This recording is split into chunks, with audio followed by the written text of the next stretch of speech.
सवाल आपके सामने जरा दंगल के आज रखते हैं। महिला आरक्षण का मुद्दा क्या बंगाल तमिलनाडु चुनाव में चलेगा? क्या इसीलिए यह मुद्दा उठाया गया है? यह बड़ा सवाल है। दूसरा सवाल कि क्या महिला आरक्षण के जरिए बीजेपी 2029 की तैयारी कर रही है? तीसरा बड़ा सवाल, महिला आरक्षण संशोधन विधेयक गिरने से आखिरकार किससे फायदा होगा? यह भी हम आगे समझेंगे, लेकिन सबसे पहले प्रीति शेखर, मैं आपसे जरा ये समझना चाहती हूं मैम, ये किससे फायदा किससे नुकसान? क्योंकि 11 सालों में तो हमने ऐसा नहीं देखा कि कभी ऐसा हुआ हो कि कोई आप कोशिश कर रहे हो किसी बिल को लाने के लिए, साठ गांठ दंड भेद हर प्रकार का इस्तेमाल हो जाता है, ऐसा तो कभी नहीं हुआ। क्या ये सिर्फ दिखाने के लिए लाया गया था?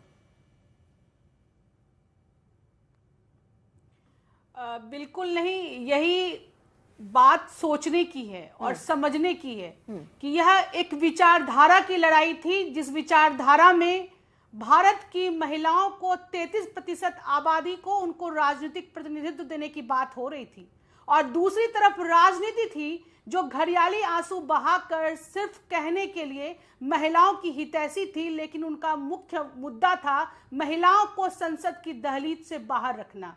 ये विचारधारा बनाम राजनीति का मुद्दा था, न कि इसमें कोई छल और प्रपंच था। आदरणीय प्रधानमंत्री नरेंद्र मोदी जी ने बिल्कुल ही स्पष्ट कहा कि यह लड़ाई तब तक जारी रहेगी जब तक कि हम महिलाओं को उनका अधिकार नहीं दे देते।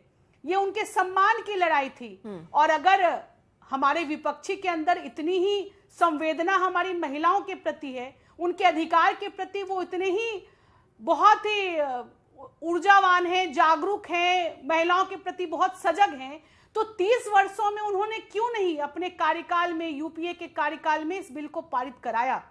लेकिन आज जब 2023 में इस बिल को दोनों सदनों से पास किया गया और 2029 में उसको लागू किया जाए, उस उद्देश्य के साथ, ठीक है, मुझे एक बात बताइए, उस पर कोई बात नहीं, आपने ये जो बात आप कह रही हैं, ये लगातार बीजेपी ये कह रही है, मैं वही बात पूछ रही हूँ कि ये केवल ये दिखाने के लिए कि देखिए विपक्ष महिलाओं के अगेंस्ट है, क्योंकि अब नेता जो है वो बहुत सीधा गणित है मैम। नेता सबसे पहले अपना वोट बैंक देखता है, और अगर आंकड़ों को उठाकर देख लीजिए तो बीजेपी पहले जो सबसे बड़ी राष्ट्रीय पार्टी है जिसको सबसे ज्यादा महिलाएं सपोर्ट करती हैं, तो अपने ऑडियंस को साधने की क्या ये सीधे कर कोशिश है? मैं एक चीज पूछना चाहती हूँ मैम, ये जनगणना और परिसीमन की जो शर्तें जोड़ी हैं, क्या खुद आप इस बिल को वेंटिलेटर पर नहीं ले गए? देखिए, बिल्कुल नहीं, हमारा उद्देश्य बिल्कुल पवित्र और पाक था, लेकिन उस पर कुठाराघात विपक्षियों ने किया है। आपने नंबर गेम के बारे में आपने कहा, लेकिन आदरणीय प्रधानमंत्री जी ने कहा कि मुझे पता है कि हमारे पास नंबर नहीं है, लेकिन मैं अपने विपक्षी सांसदों से ये अपील करता हूं कि वो अपनी अंतरात्मा की आवाज को सुने। और ये कोई ये मेरा पहला ही सवाल था, मैं ये कह रही हूँ 11 सालों में तो ऐसा नहीं हुआ, फिर जब बात महिलाओं की आई तो ऐसे कैसे हो गया? क्योंकि उस समय तो हर सेटिंग हो जाती थी ना मैम। अगर ऐसा होता तो नंबर गेम तो पहले भी नहीं थे। 2010 में कैसे हुआ था? 2010 में जब यूपीए के कार्यकाल में राज्यसभा में यह बिल पारित हुआ, तो उसमें भारतीय जनता पार्टी ने विपक्ष में रहकर भी इस बिल का समर्थन किया था। 2023 में जब इस बिल को पास किया गया तो विपक्ष के सभी लोगों ने बढ़ चढ़कर इसमें अपना मतदान किया। तो आज कौन सी जनगणना और परिसीमन के जो दो शर्तें जोड़ दी, और आज आप उसी को नहीं समझ पा रहे हैं, वो उसी को लेकर सवाल उठा रहे हैं ना। वो ये कह रहे हैं कि ये गलत किया है, इससे आप आगे क्या करेंगे? अपने हिसाब से सेटिंग बैठा लेंगे, जिन राज्यों में आपको लगता है आप जीत रहे हैं, जैसे आपके ये उत्तर के जो राज्य, यहाँ पर आप जो है सीटें बढ़ा देंगे, ये आपके लिए आप एक तरीके की साजिश रच रहे हैं, उनको ऐसा लग रहा है, और इसीलिए वो इसके अगेंस्ट है। देखिए, मुद्दा तो यह है कि आप समझना चाहते हैं अथवा नहीं। जब देश के यशस्वी गृह मंत्री जी ने स्पष्ट तौर पर कहा कि यह जो भ्रमजाल फैलाया जा रहा है, नैरेटिव सेट किया जा रहा है कि दक्षिण राज्यों की सीटें कम हो जाएंगी, लेकिन वास्तविकता तो यह है कि वर्तमान में 129 सीटों से इसे बढ़ाकर 190 के पार सीटें हो जाएंगी इस परिसीमन के बाद। तो ये बढ़ी हुई सीटों पर लोगों का जश्न होना चाहिए या मातम होना चाहिए, और महिलाओं को वहां जाने से रोकना चाहिए। ये मैं आपके माध्यम से अपने विपक्ष के प्रवक्ताओं से पूछना चाहती हूँ कि अगर आप सच में ही तैसी थे तो कहीं से भी परिसीमन का कोई मुद्दा नहीं था, जनगणना के बाद इसको होना था। सबको पता है कोरोना काल में जनगणना नहीं हो पाया, इसलिए 29 तक करने में इसको संशोधन बिल लाना पड़ा सरकार को, ताकि 29 में इसका लाभ लोगों को, महिलाओं को मिले। अन्यथा हमें तो 2034 तक इंतजार करना पड़ेगा। और क्या गलत किया हमारे प्रधानमंत्री जी ने, यह सोच करके जल्द से जल्द संसद में और विधानसभाओं में महिलाओं की आवाज गूंजे? क्या उन्होंने, उनकी सोच गलत थी? उनकी सोच गलत नहीं थी, सोच और नियत विपक्षियों की गलत है, जिन्होंने इस महिला आरक्षण संशोधन बिल को पारित नहीं होने दिया। और वो बाहर जाकर जश्न मना रहे थे। इस देश की महिलाएं और आधी आबादी इसको माफ नहीं करेंगी। प्रीति जी, ठीक है। महिमा जी, जय हिंद। एक बड़ी दिलचस्प बात है कि आज भाजपा की प्रवक्ता को बोलते हुए सुनकर, मंशा की बात सुनकर, प्रधानमंत्री की असल में क्या मंशा है वो सुनकर के बहुत ही हास्यास्पद लग रहा है।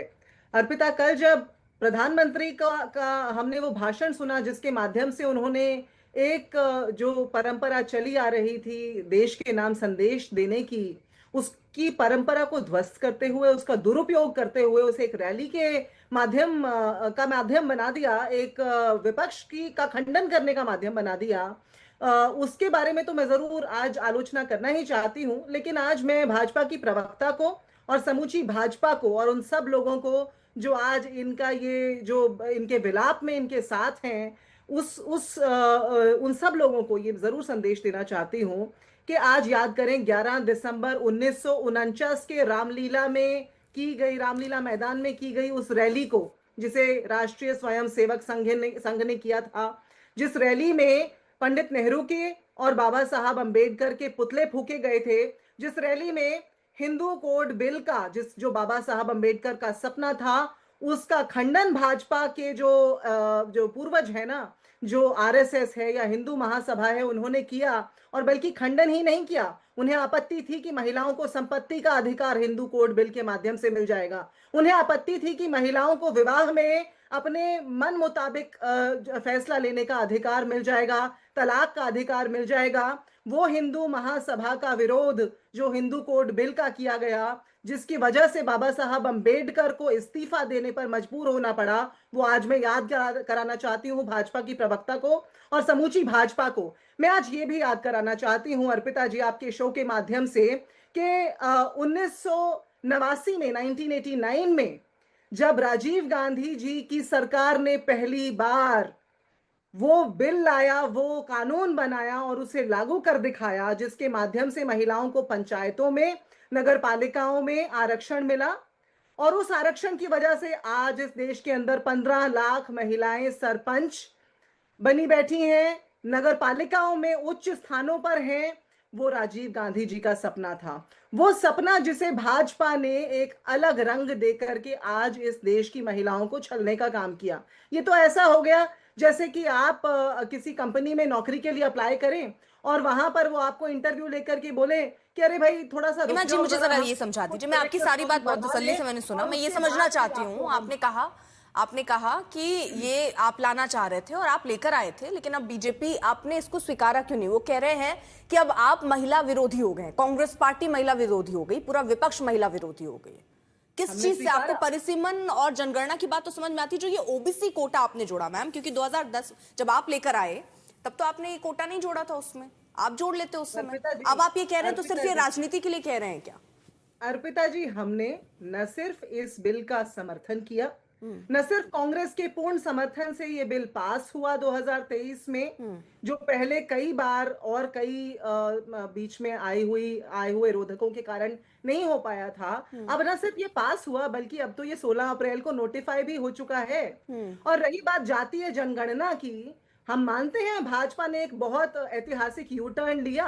हम मानते हैं कि नरेंद्र मोदी ने, हमारे देश के माननीय प्रधानमंत्री ने अपने ही मुंह पर करारा तमाचा उस दिन मारा जब उन्होंने सर्वोच्च न्यायालय में दिए हुए अपने उस एफिडेविट का यू टर्न लेते हुए कहा कि हाँ, हम जातीय जनगणना कराना चाहते हैं, जिसे वो कांग्रेस पार्टी का अर्बन नैक्सलिज्म बोलते थे। अब उन्होंने कहा हम करवाएंगे, लेकिन आज उनके गले की फांस बन चुका है, न निगलते बन रहा है, न उगलते बन रहा है। आज ये सब जानते हैं, समूचा देश जानता है, भाजपा और प्रधानमंत्री इस तरह के ये जो दांव पेच है खेलने पर मजबूर इसलिए हो गए हैं क्योंकि देश के सामने एक नैरेटिव पेश करना था। हमने विरोध किया इस प्रकार से किए जाने वाले परिसीमन का जो अपने मन मुताबिक अपनी मन मर्जी से भाजपा कर देना चाह रही है। ये 400 पार क्यों चाहते थे आज पूरा देश जानता है अर्पिता जी। ये तो शुक्र है इस देश की जनता जनार्दन ने इन्हें रोक लिया, इनके नापाक मंसूबों को रोक लिया, वरना 400 पार अगर इनके पास होते तो वो जो इनके चंद सांसदों ने, लेकिन ये परिसीमन मैम सुनिए ना, बाद में उनके टिकट ये भी परिसीमन जो आप ये कह रहे हैं कि अपने हिसाब से ये बढ़ा लेंगे, ऐसे तो नहीं होगा ना मैम। आप इंदिरा गांधी ने जब रोका तब इसलिए रोका ना कि क्योंकि जनसंख्या जिस तरह बढ़ रही है, फिर तो वो लोग वो राज्य जो जनसंख्या नियंत्रण कर रहे हैं वो एक तरीके से उनका लॉस होगा और उनको फायदा मिलेगा। यानी अगर आप जनसंख्या नियंत्रण एक कोशिश थी वो नहीं हो रही, अगर अब उस समय से मैम इस समय तक का निकाल कर देखें तो इतना मैम सीटें तो बढ़नी ही है और राज्यों के हिसाब से ही बढ़ेंगी। लेकिन आप ये कैसे कह रही हैं कि फिर ये अपने हिसाब से सेट कर लेंगे? एक छोटा सा सवाल है, देखिए ये कैसे कर लेते या कैसे ना कर लेते, एक छोटा सा सवाल ये है, ये 2020 से आज तक कोविड का रोना रो रहे हैं, ये जिनकी देखरेख में लोग मरे, लाखों की तादाद में मरे और इन्होंने न सिर्फ उन्हें कभी श्रद्धांजलि नहीं दी, छोड़िए, लेकिन ये सोचिए ना कि जातीय जनगणना तो छोड़िए, ये जनगणना इस देश में 10 साल के पूरे जो अवधि है उस पर नहीं हो सकी। ये पहली बार हुआ है इस देश के इतिहास में। क्यों हुआ है? और आज तक ये कोविड का रोना रो रहे हैं। इनकी मंशा नहीं है, भाजपा की मंशा नहीं है, ये जनगणना तक करा दें। जातीय जनगणना तो बहुत दूर की बात है, ये जनगणना तक तो करा देते और उसके बाद बात कर लेते कि ये क्या करना चाहते हैं, क्या नहीं करना चाहते, सर्वविदित हो जाता। अनुप्रिया जी। अर्पिता जी, यहाँ महिमा जी इतिहास की बात कर रही थी तो शायद ये भूल गई इतिहास में जो 75 वर्षों के बाद आजादी में लंबे वर्षों तक कांग्रेस का शासनकाल रहा और कांग्रेस की इतनी ही साफ मंशा थी तो उन्होंने ये महिला आरक्षण बिल क्यों नहीं पारित किया। और ये सवाल हमसे पूछ रही है कि जब आपके पास में अगर ज्यादा मैंडेट था उस समय आपने पारित नहीं किया।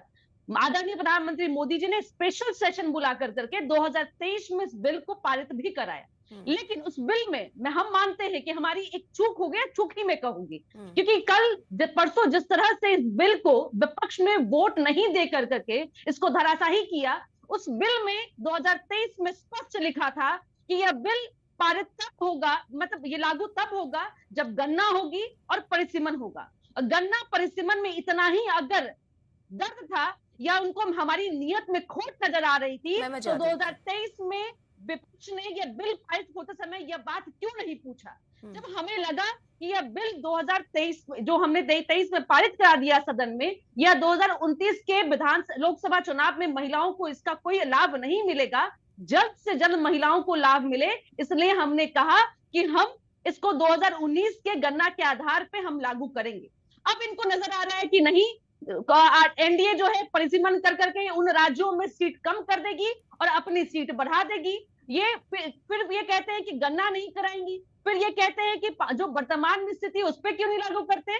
तो ये बात स्पष्ट और आदरणीय प्रधानमंत्री मोदी जी ने कहा कि जो अपराध और जो पाप कांग्रेस ने अपने शासनकाल में किया, पुनः उन्होंने विपक्ष को एकजुट करके और देश की जनता को दिग्भ्रमित करके जो पाप और जो वोटिंग के माध्यम से उन्होंने महिला बिल आरक्षण जो संशोधन हो करके 29 में लागू होनी चाहिए थी, उस पर अवरोध किया है।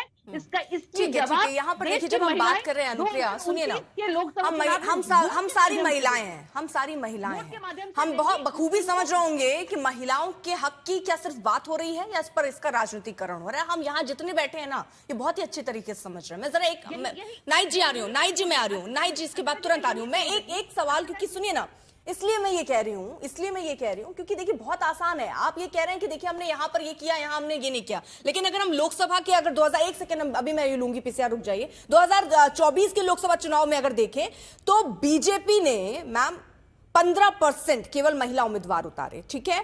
कांग्रेस पार्टी ने 12%, 12.5%, उसके बाद टीएमसी सबसे ज्यादा 28.5%, एसपी समाजवादी पार्टी 16.1%। आप महिलाओं की बात करते हैं ना, तो इसकी शुरुआत आप अपनी पार्टी के अंदर क्यों नहीं करते? आप कम से कम 33% आरक्षण की बात कर रहे हैं तो दीजिए कम से कम उनको सीटें, वहां किसी ने नहीं दिया। इससे दिखता है कि कौन सी पार्टी कितनी बड़ी हितैषी है। चलिए मैंने लोकसभा आपको बता दिया, यूपी विधानसभा अगर चल ले तो बीजेपी ने मैम 12% केवल, उसके अलावा समाजवादी पार्टी ने भी 12%। हाँ, कांग्रेस पार्टी महिला है, लड़ सकती है, उसके आधार पर 40% लेकर जरूर आए थे। लेकिन उसका उनको फायदा नहीं मिला तो उनका जो समीकरण वो बदल गया, यानी जीत हार के साथ ही, यानी आप हमेशा जिताऊ कैंडिडेट उतारेंगे, उसमें महिला और पुरुष का कुछ लेना देना नहीं है। तो ये आंकड़े दिखाते हैं, दरअसल बहुत कुछ तस्वीर साफ करते हैं। नाई जी, एक छोटा सा रिएक्शन आपसे। सारी ये मैंने जनता के लिए बताया, क्योंकि आप जो महिलाएं इस वक्त टीवी देख रही है ना, उनको ये समझ में आए कि राजनीतिक दल कितने आपके अधिकार के बारे में सोचते हैं, टिकट देने के नाम पर कितने कितने परसेंटेज पे आपको टिकट मिल रहा है, जहां कर सकते हैं वहां नहीं कर रहे हैं, जहां नहीं हो रहा है वहां बता रहे हैं कि देखिए हो नहीं पा रहा है। नाइब जी। अर्पिता जी, मुझसे छोटा रिएक्शन ना लें, आपने जैसे बिल्कुल आप पूरा रिएक्शन दें मैम, वैसे मुझे टाइम दीजिए, क्योंकि समाजवादी पार्टी भी देश की सबसे तीसरे नंबर की बड़ी पार्टी है। मैंने इनकार नहीं किया, और मैंने समाजवादी पार्टी कितने महिलाओं को हक दे रही है वो भी मैंने आपको बता दिया डेटा नहीं, बिल्कुल, बहुत धन्यवाद। आपने सही बात की। देखिए एमपीज में आप देखिए कि जो अपने आप को तथाकथित विश्व की सबसे बड़ी पार्टी कहती बीजेपी, इनके एमपीज केवल 13% है। और वहीं समाजवादी पार्टी जो महिलाओं के हितों की बात करती है, पिछड़े दलितों के, आदिवासियों के हितों की बात करती है, हमारा प्रतिनिधित्व जो है लगभग 16% है, 15 से 16% है। अब आप ये देखिए कि लास्ट इलेक्शन देखिए, उत्तर प्रदेश में लास्ट इलेक्शन जो हुआ, बाय इलेक्शन हुआ, 9 सीटों पर बाय इलेक्शन हुआ था। माननीय अखिलेश यादव जी ने 9 में से 5 महिला कैंडिडेट उतारी थी, मतलब 56-57% हो गई है। वहीं बीजेपी ने 9 में से 0 एक भी महिला कैंडिडेट नहीं उतारी। टीएमसी के लिए कह रहे हैं कि टीएमसी महिला विरोधी, खुद उनके जो चीफ मिनिस्टर है अपने दम पर, अपने संघर्ष के ऊपर, वो इतने वर्षों से चीफ मिनिस्टर है और उनका एमपीज जो है 38% है, ये 33% की बात कर रही है, वो ऑलरेडी 38% एमपीज, महिला एमपीज जो है टीएमसी की सदन पहुंच चुकी हैं। तो इसलिए अब आप देखिए, जो अभी आप जो परिसीमन की बात कर रही थी, सबसे बड़ा सवाल ये उठता है कि आखिर ये 50% की बात आई कहां से, किसने तय कर लिया? ये काम तो डिलिमिटेशन कमीशन का है। मतलब अभी कमीशन बनानी, अभी चेयरमैन आए नहीं, उसको पहले पॉकेट में डाल लिया बीजेपी ने, वो भी तय खुद कर लिया। जबकि संविधान ये कहता है कि पहले फ्रेश सेंसस होगा और फिर डिलिमिटेशन होगा, ये संविधान कहता है। इवन जो डिलिमिटेशन का जो क्लॉज 8 और 9 है, ये भी यही कहता है कि डिलिमिटेशन कमीशन तय करता है कि किस राज्य को कितनी सीटें आवंटन करनी है, और ये फ्रेश सेंसस के बाद ही होता है। अभी आप जो राजनीति की बात कर रहे थे, देखिए राजनीति आप देखिए कि आप गौर करिएगा इस बात पे कि कल कोयम्बटूर से आज बीजेपी नेता माननीय मोदी जी ने अपने पार्टी के कैंडिडेट का प्रचार कर रहे थे, और उसी चुनावी सभा में, उसी चुनावी मंच से वहां से घोषणा कर दी कि मैं आज रात 8:30 बजे देश के नाम संबोधन करूंगा। उसके बाद दिल्ली आए और सरकारी खर्च पे, सरकारी प्लेटफॉर्म यूज करते हुए आज बीजेपी नेता शुद्ध रूप से चुनावी प्रचार किया। यहां तक जो है टीएमसी, चूंकि जहां जहां चुनाव हो रहे हैं, असम, बंगाल, तमिलनाडु, वहां के पार्टीज का जिक्र करा, टीएमसी को कोसा, डीएमके को कोसा, कांग्रेस को कोसा, क्योंकि वहां चुनाव हो रहा है। तो ये शुद्ध रूप से राजनीतिक है। यहां तक समाजवादी पार्टी को इसलिए कोसा क्योंकि अभी 2024 इस पर प्रीति जी एक जवाब आपका बनता है, लेकिन इस बीच जरा एक तस्वीर आ रही है। जी नाई जी, अर्पिता जी जल्दी से 30 सेकंड में मैम। हाँ, समाजवादी पार्टी को इसलिए कोसा क्योंकि उत्तर प्रदेश में भी लोकसभा चुनाव में समाजवादी पार्टी ने पीडीए का आह्वान कर, पीडीए ने 95% में बीजेपी को हाफ कर दिया था, और अब 2027 चुनाव में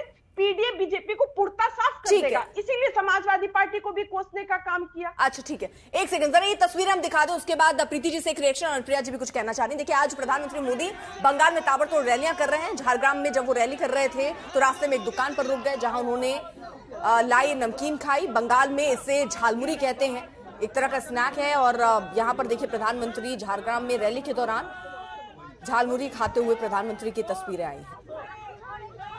तो ये दरअसल आप चुनाव की स्ट्रैटेजी भी समझ सकते हैं, क्योंकि अब चुनाव है, ऐसे में जनता से आप कैसे जुड़ सकते हैं। हर नेता वो कोशिश करते हैं कि जनता के बीच ज्यादा से ज्यादा रहें, तमाम रैलियां होती हैं, रोड शो होते हैं, और एक ये भी अंदाज है जो प्रधानमंत्री का आप देखेंगे खासतौर पर ज्यादा नजर आ जाता है जब प्रधानमंत्री आम जनता के बीच पहुंच जाते हैं। उनके साथ या तो चाय पी रहे होते हैं या फिर ऐसे झालमुरी आप देख रहे हैं, झालमुरी खाते हुए प्रधानमंत्री नरेंद्र मोदी नजर आ रहे हैं। लेकिन प्रीति जी यहाँ सवाल इस बात का वो उठा रही हैं कि क्या ये मुद्दा वाकई राजनीति के लिए ही था, क्योंकि अब इसको चुनाव में तो इस्तेमाल किया ही जा रहा है। ये बताया जा रहा है प्रधानमंत्री जो कह रहे हैं कि भ्रूण हत्या ही कर दी विपक्ष ने, तो ये आप हर मंच से जाकर अगर कह रहे हैं तो ये बताया जा रहा है ना कि देखिए बाकी विपक्षी जो हैं वो पूरे महिला विरोधी हैं। अर्पिता जी माना कि ठीक है, आपके कहे अनुसार, विपक्षियों के कहे अनुसार हम राजनीति कर रहे थे, तो आपको विपक्षियों को तो मौका था ना कि 17 अप्रैल के दिन को इतिहास के पन्नों में स्वर्णिम अक्षरों से लिखा जा सकता था, आपके प्रयासों से और आपके सहयोग से। लेकिन उस दिन को काला दिन के रूप में परिणत करने का कार्य किसने किया? ये मौका तो था उनको स्वर्णिम अक्षरों में लिखने का, लेकिन विपक्षियों ने नहीं किया। और दूसरी बात, पंचायत और निकाय चुनाव में आरक्षण की बात हमारी कांग्रेस की प्रवक्ता बड़ी बहन कह रही थी, तो उन्हें मैं कहना चाहूंगी कि आपने आरक्षण का प्रावधान किया लेकिन उसको लागू करने में बड़ी देर कर दी। पूरे देश में बिहार ही ऐसा राज्य रहा जहां पर पूर्व मुख्यमंत्री नीतीश कुमार जी के नेतृत्व में एनडीए की सरकार ने पंचायत में ही नहीं बल्कि नगर निकाय के चुनाव में भी 50% आरक्षण का लाभ दिया। और आज पूरे बिहार में 60% सीटों पर महिलाएं जीत कर आ रही हैं, यानी कि आरक्षित सीटों से ज्यादा सीटों पर। यह है महिला सशक्तिकरण की मिसाल, जो एनडीए की सरकार चाहे हमारे देश के किसी कोने में हो, किसी राज्य में हो, जब हमें मौका मिलता है तो महिलाओं के उत्थान की बात नहीं करते, हम उसे धरातल पर उतारते हैं, उनको आर्थिक रूप से सशक्त करते हैं, उनको ऊंची उड़ान भरने में मदद करते हैं। और इन सभी प्रयासों के बाद जब मौका था कि 2029 में उनको संसद की दहलीज पर भेजा जाए, उनकी आवाज को बुलंद किया जाए और आधी आबादी के पूरी भागीदारी को सुनिश्चित किया जाए, तो उस रास्ते को रोकने का काम इन विपक्षियों ने किया है। और इन विपक्षियों को महिलाएं तो एक छोटा रिएक्शन, महिमा जी, फिर अनुप्रिया जी, फिर उसके बाद मैं अभी तक जा नहीं पाई हूँ। नम्रता जी, मैं जरा छोटा रिएक्शन लेकर आती हूँ आपके पास, क्योंकि पूरा सार तो दरअसल आपसे ही समझना है। नम्रता जी, आप ही समझा पाएंगे, एक महिला है, वो इस बात का बहुत तकलीफ आपको इस बात की जरूर हुई होगी, जब महिलाओं के हक की बात होती है तो राजनीति उस पर आ जाती है कहीं ना कहीं। महिमा जी, देखिए, मैं ससम्मान अपनी जो बहन भाजपा से बैठी हुई हैं यहाँ पर, उनको ये हिदायत देना चाहूंगी कि संशोधनों के इतिहास को गौर से पढ़ लें। मैं आपको 2 तथ्य यही दे देती हूँ। 73वां संशोधन अप्रैल 24, 1993 को लागू कर दिया गया और 74वां संशोधन जून 1, 1993 को लागू कर दिया गया। और तब से वो जो है बिल्कुल पूरे तरीके से लागू है। और ये जो आरक्षण है, ये मिला कांग्रेस के हवाले से देश को, कांग्रेस का देखा गया सपना 1993 में जो लागू हो गया। लेकिन भाजपा के और प्रधानमंत्री नरेंद्र मोदी के हवाले से क्या मिला? बलात्कारियों को संरक्षण मिला, प्रज्वल रेवन्ना जैसों को संरक्षण मिला, राम रहीम जैसों को संरक्षण मिला, आसाराम जैसों को संरक्षण मिला। अगर हम उसके इतिहास पर जाएंगे तो ऐसे हर राजनीतिक दल हैं जो किसी न किसी को संरक्षण देते हैं। जब ये गाथा खुलेगी तो बहुत लंबी जाएगी। हम जरा महिलाओं पर ही रहें। महिमा जी, हम उसी महिलाओं पर ही रहें, क्योंकि ऐसा नहीं है कि आप कोई भी पार्टी दूध की धुली नहीं है मैम, ये सच्चाई है। नहीं, कोई भी पार्टी मैम दूध की धुली नहीं है। ये बहुत लंबी लिस्ट ले जाएगी। अनुप्रिया जी, एक रिएक्शन आपसे, नाहिद जी, उसके बाद नम्रता जी के पास। मैं अभी तक पूरी चर्चा में जा भी नहीं पाई हूँ, मुझे जल्दी जल्दी एक रिएक्शन ले लीजिए। अनुप्रिया जी। अर्पिता जी, आपने कहा कि राजनीतिक यहाँ पर साधने का प्रयास हुआ था। राजनीतिक हम कतई नहीं कर रहे। हमारी मंशा बिल्कुल स्पष्ट थी कि 2029 में महिलाओं इसका लाभ ले सके और लोकतंत्र के सबसे बड़े मंदिर में वो सम्मिलित हो सके।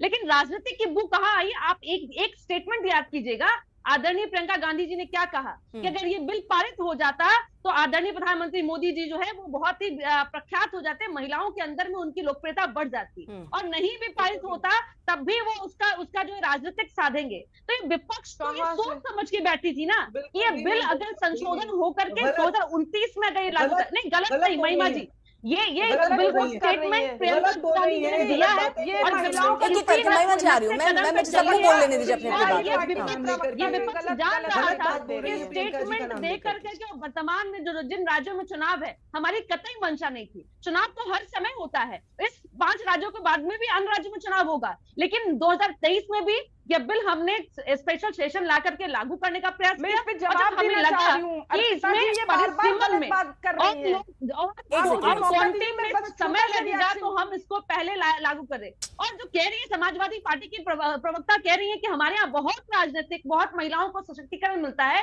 तो पूछिए उस परसेंटेज में महिलाओं को अनुप्रिया जी, मुझे आप एक बार समझा सकते हैं? एक सेकंड नाहिद जी आ रही हो, बीच में आप नहीं बोली। नाहिद जी, मैं आपके बीच में नहीं बोली। नाहिद जी आ रही हो, नाहिद जी रुक जाइए, नाहिद जी रुक जाइए, कोई बात नहीं, रुक जाइए 1 मिनट रुक जाइए।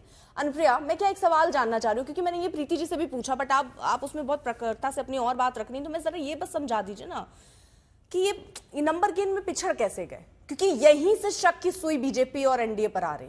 ये जरा आप मुझे समझा सकती हैं क्या? क्योंकि अगर अभी तक का हम देखें, मतलब हमेशा गणित तो सेट कर ही लेती थी बीजेपी, एनडीए सेट कर ही लेती थी, क्योंकि अगर आप देखें तो दो होते थे, या तो नंबर गेम जब नहीं भी है तो जो आपके और दल है तटस्थ उनको आप किसी तरह अपने साथ कर लेते थे, अनुपस्थिति की एक रणनीति होती थी, वॉकआउट कर गए, उसके बाद आपको अब 11 साल के इतिहास के पन्नों को देखें तो अभी तक कोई कल्पना नहीं कर सकता कि अगर एनडीए चाह ले और वो ना करवा पाए, ये तो आप ही लोगों ने ऐसी छवि बनाई थी ना, तो ये छवि आखिरकार टूटी कैसे, ये जरा समझा दीजिए, ये हुआ कैसे? या तो आपकी रणनीति फेल हो गई, और क्या महिलाओं का मामला था इसलिए फेल हो गई? नहीं, बहुत स्पष्ट और बहुत सरल शब्दों में मैं समझाती हूँ। हमारी मंशा, यही से हमारी मंशा स्पष्ट थी और क्लियर थी, हम शुद्ध मंशा से थे। यही बात क्लियर करता है कि हमें पता था कि नंबर हमारे पास में नहीं, ठीक है, 2/3 बहुमत की जरूरत है, जिसमें हमने सभी दलों से सहमति की मांग की, और सभी दलों ने, मैं फिर कहती हूँ कि सभी दलों ने 2023 में ये लागू करने का हमें जो सहयोग किया, लेकिन हमने फिर कहे कि हमें लगता है कि यह लागू नहीं हो सकता था। 2029 में हमने अपील की, लेकिन जहां की कांग्रेस सहित तमाम राज्य विपक्षी दल, इनको ये डर था कि कहीं 2029 में फिर से पुनः एनडीए नहीं, अच्छा सुनिए, इनकी मांग थी अनुप्रिया जी, इनकी मांग थी कि परिसीमा और जनगणना हटा दीजिए। अगर ये हटा देते और लागू करा देते, बाद में देखा जाता, ये भी हो सकता था ना। अगर आपकी इतनी इच्छा थी, उनकी बात मान लेते, अच्छा ठीक है परिसीमा और हम जनगणना हटा देते, अभी से लागू कर देते, क्योंकि इतिहास में हमने देखा है ना, पंचायत और नगर निगम चुनावों में तो ऐसे कोई परिसीमन या जनगणना का खेल था ही नहीं, ये तुरंत ही लागू हो गया। यहाँ भी हो जाता, क्या दिक्कत थी? अर्पिता जी वही तो हम कह रहे हैं ना कि 23 में हमने अगर ये लगाया है परिसीमन और जनगणना की बात में, उसमें सहमति विपक्ष की भी थी, जो वर्तमान में विपक्ष है, जो आज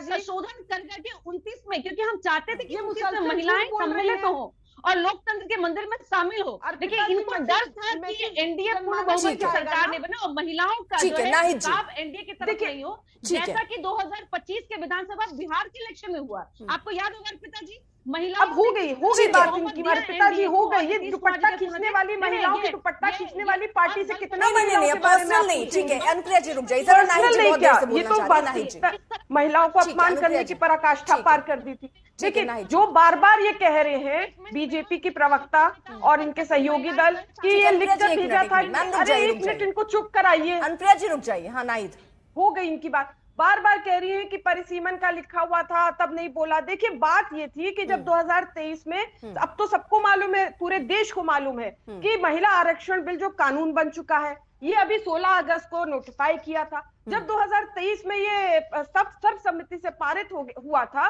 तब विपक्ष ने कहा था, संपूर्ण विपक्ष ने, सपा सहित संपूर्ण विपक्ष ने, कि इसको तुरंत अभी 2024 में लागू कर दीजिए ताकि सारी महिलाओं को 33% आरक्षण मिल जाए और कुछ नहीं तो 180 महिलाएं हाउस तक पहुंच जाए। तब इनका ये प्रावधान था कि 2026-27 में सेंसस होगा, उसके बाद परिसीमन होगा। तभी याद करिए उस वक्त मीडिया में सारी चर्चाएं हुई कि 2034 में ये लागू होगा इस हिसाब से। लेकिन फिर ये मामला इस तरह से तब्दील हो गया कि अब जो भाजपा सरकार, चूंकि पिछड़ा दलित विरोधी पार्टी और महिला विरोधी पार्टी, तो इनको ये समझ में आया कि अगर हम 2026-27 का सेंसस करेंगे तो समाजवादी पार्टी और संपूर्ण विपक्ष ये मांग करेगा कि जातिगत जनगणना कराए, क्योंकि यही हमारी पहले से मांग है। जातिगत जनगणना होगी तो जिसकी जितनी संख्या भारी उसकी उतनी भागीदारी के हिसाब से परिसीमन होगी, तो इनका तो सारा खेला खराब हो जाएगा। जो इलेक्टोरल मैप को जो अपने हिसाब से तब्दील करना चाहते हैं, खेला खराब हो जाएगा। तब इन्होंने दिमाग लगाकर ये बात कही। अब इस खेले पे ही जरा मैं एक बार नम्रता जी को अभी माफी के साथ, क्योंकि मैं अभी तक नहीं जा पाई हूँ, मैम प्लीज उनके पास भी मुझे जाना है। ठीक है मैम, रुक जाइए नाहिद। नम्रता जी, ये जो खेला वाली बात है, वाकई इसमें खेला हुआ है क्या कोई?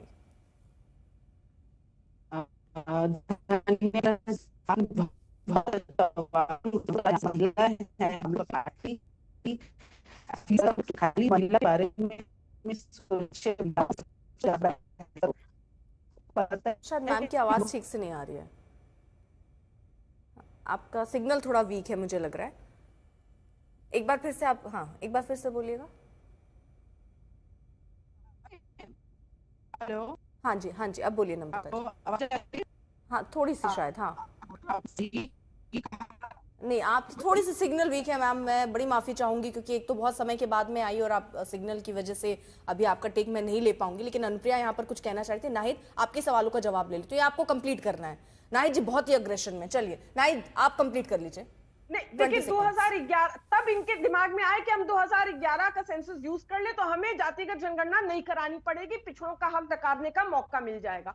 अगर ये 2011 का ही सेंसस मान ले, 2010 से राज्यसभा से पारित हो चुका था, ये बहुमत में है, पूर्ण बहुमत में, एक छत्र राज 2014 से 2023 तक रहा इनका। इनको किसी सहयोगी दल की जरूरत नहीं थी, किसी विपक्ष की जरूरत नहीं थी। ये चाहते इनकी मंशा महिलाओं के प्रति साफ होती तो ये बिल लागू करा सकते थे, लेकिन नहीं कराए।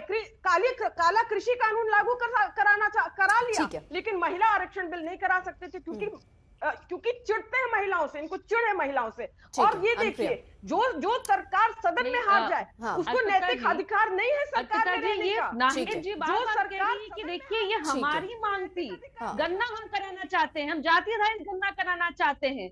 देश को पता है कि 2011 में भी जो गन्ना हुई इसकी रिपोर्ट आज तक पब्लिश नहीं हो पाई है। कांग्रेस के शासनकाल में लगातार गन्ना होती रही और कांग्रेस शासित राज्यों में भी गन्ना हुई है, पता नहीं वो कहाँ पारित होती है, कौन देखता है, हमें तो नहीं पता चलता है। ये बड़ा विडंबना है ना अर्पिता जी कि जब ये सत्ता में होते तो इनकी मंशा कुछ और होती है, जब विपक्ष में होते ये सोचते हैं कि नहीं जो सत्ता पक्ष है वो गलत कर रहा है। अरे सत्ता पक्ष ने तो स्पष्ट कहा कि हम गन्ना भी कराएंगे और हमने कहा कि जातीय आधारित गन्ना भी हम कराने की मंशा रखते हैं। और आपको जानकारी भी होगी कि गन्ना की प्रक्रिया शुरू भी हो चुकी है, हमारी मंशा स्पष्ट थी, लेकिन कांग्रेस की मंशा और सारे विपक्षी दल की मंशा स्पष्ट था कि इनको यह बिल पारित नहीं होने देना था, क्योंकि इनको लगता था कि देश में एनडीए की एक छत्र राज नहीं हो जाए और महिलाएं इनके हित में वोट नहीं करे। क्योंकि उन्होंने मुझे टोका बीच में कि 2025 में बिहार के विधानसभा में यही हुआ, पूरे देश में कैसी नजीर पेश की महिलाओं ने, क्योंकि महिलाओं ने असल में सशक्तिकरण का मतलब समझा है। क्योंकि बिहार में 2005 में ठीक कहा प्रीति जी ने कि यहाँ 2006 में यहाँ 50% आरक्षण लागू हुआ था यहाँ पंचायती राज नगर निकाय में,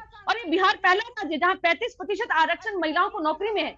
मैं पूछती हूँ कांग्रेस और समाजवादी पार्टी के लोगों से कि आपके यहाँ कितने आपके शासनकाल में कितने महिलाओं को आपने सशक्तिकरण किया, कितना परसेंटेज आपने आरक्षण दिया, आपने आरक्षण किसको दिया, आपने अपने परिवार की महिलाओं को आरक्षण दिया। आज सदन में अगर देखने को मिलेगा, चाहे वो कांग्रेस, चाहे वो सपा, चाहे वो आरजेडी के नेताएं हैं, वहां महिलाएं कौन नजर आएंगी जो इनके परिवार के लोग हैं? क्या आम घराने से, क्या ये गरीब घराने से ये लोग आती हैं क्या? नहीं, ये तो आती है क्या बात करती है। हमारे यहाँ अलग अलग पृष्ठभूमि से आने वाली महिलाएं राजनीतिक में है और मुझसे अगर कहेंगी तो मैं एक नाम बता दूंगी इनको। बातें कर रही है इस तरह से व्यक्तिगत अभी व्यक्तिगत हमला आपने किया, हम व्यक्तिगत हमला नहीं करते हैं। आपने क्या ये घर घर की लड़ाई नहीं है ना मैम, बोलिए ये पर्सनल लड़ाई नहीं चल रही है ना, यहाँ संपूर्ण महिलाओं की बात हो रही है। आप लोग एक दूसरे पर पर्सनल अटैक शुरू कर देंगे तो ऐसे कैसे चलेगा?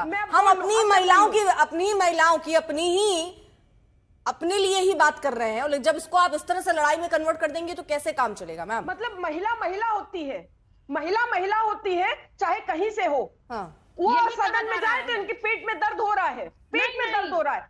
अभी देखिए बीच में टोक रही है ये दुपट्टा खींचो पार्टी। ठीक है, महिमा जी से एक रिएक्शन ले लेती हूँ मैं। ठीक है, इनसे कहाँ आप इतना ज्यादा बुलवाइए महिलाओं के बारे में? ठीक है, देखिए जब मैंने ये सवाल पूछा, आप दोनों को रोक रही हूँ, जब मैंने आप लोगों से ये सवाल पूछा कि आखिरकार जो आप लोग ये कह रहे हैं ना आरक्षण आरक्षण आरक्षण, इसका मकसद क्या है?